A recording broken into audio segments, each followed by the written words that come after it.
I clean houses all the time, and I'm gonna show you why this mop in particular is such a great one to have.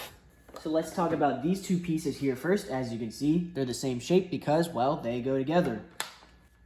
Next, we've got this pole here, and as you can see by the photos on the side, it extends. All you have to do is you have to twist one of these, and boom, there it goes, and twist again. Boom, look at that. The next step is to connect these like so. So you just screw these together.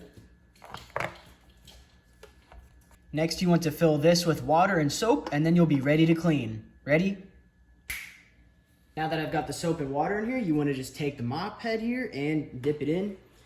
Now with most mops, it's going to be dripping with water, right? But here's my favorite part of this. There's a little step. So what that's for is when the mop is dripping, you put it in here, lock it in place, and then you start pressing down with your foot to spin the water out.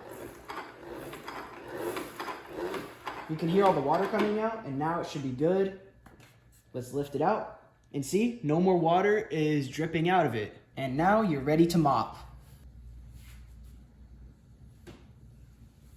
One thing I really like about this mop is it's really good at getting corners. And when you're done, you can just throw this in the washing machine.